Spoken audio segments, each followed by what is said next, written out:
Hi, now we're back here inside the Space Food Laboratory here at the NASA Johnson Space Center.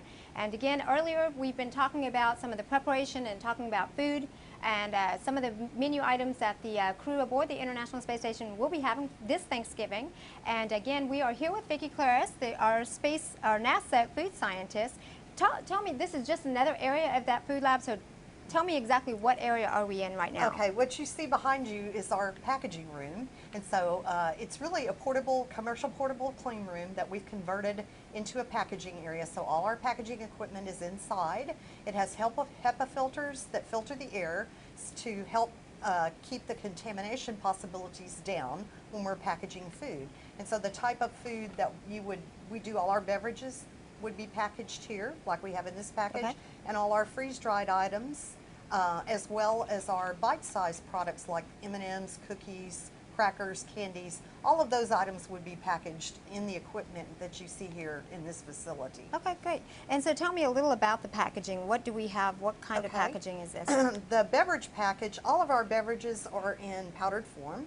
And so this is a foil laminate pouch that we buy from a commercial manufacturer. We buy it, it's sealed on three sides, it's open on this end. We weigh in the appropriate amount of powder for a single serving, and then the packaging equipment that you see here is designed to seal the beverage adapter or the septum adapter assembly into the end of the package. And so this is what allows the water to be injected on orbit using the rehydration station. Inside this is a septum, and the septum is a little plastic valve. So the needle inserts and the water is injected, and then when the needle is withdrawn, the septum closes off to prevent the fluid from flowing out of the package. Okay, great. And then they just take this and shake it up, and then you're going to insert a straw, into the package and drink through the straw. Okay. And the straw has a clamp on it so that in between sips they can clamp it closed to prevent the fluid from flowing out. Okay. The rehydratable products all require the addition of some amount of water prior to consumption. Has the same septum adapter assembly. In this case, they inject the water, they wait for the product to absorb the water, then they're able to cut the package open with scissors and eat out of the package with a fork or a spoon. Typically what they'll do is cut an X across the top. They'll eat out of the center of the X, and the flaps from the remaining material will help hold the rest of the product inside the package while they extract the bite that they're going to eat. Okay. You're depending on the surface tension of the wet product to cause it to stick to the package or stick to your utensil. Mm-hmm. So there's no turkey carving No. up there. It's just No. the scissors, and they cut Right. it open and eat just as that is. So talk to me a little about, so this is what he is doing actually. Right behind us, there's some packaging now. Can you tell me about how long in advance do we typically start to prepare food that's going to be flown into space? We have to maintain an inventory of our products at all times. And so typically we produce like our thermostabilized products, we'll produce those year round. Okay. Because it'll take us an entire year to produce all the different kinds of thermostabilized products that we have. Beverages, we're going to package those usually as needed. And so typically for a ship set, for beverages, we'll start packaging those about 4 or 5 months in advance of the time that the shipment is going to actually go out the door. Okay.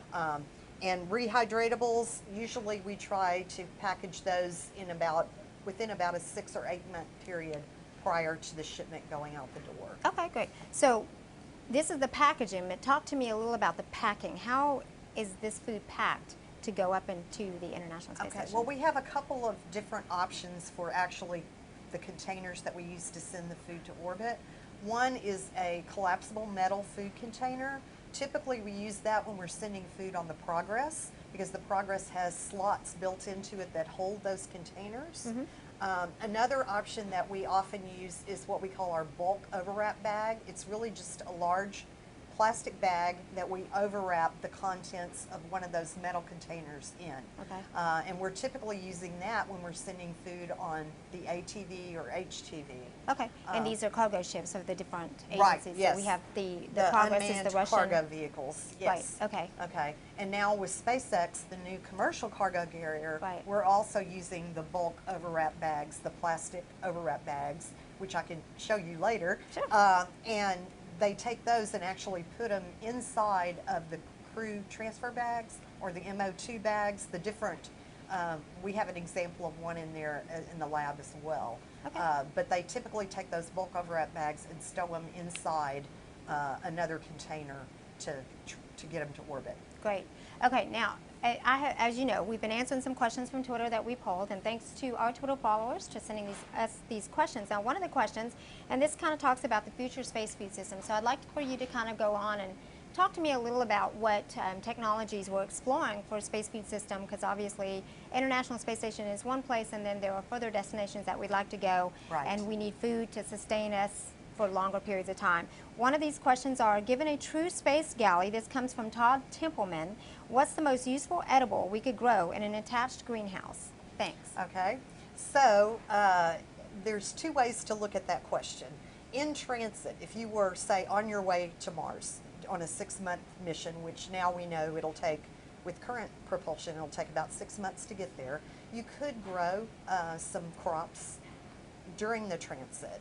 But typically those would have to be what we call pick and eat crops, meaning something like a cherry tomato that you could grow, you could harvest, and basically all you'd have to do is clean it and eat it.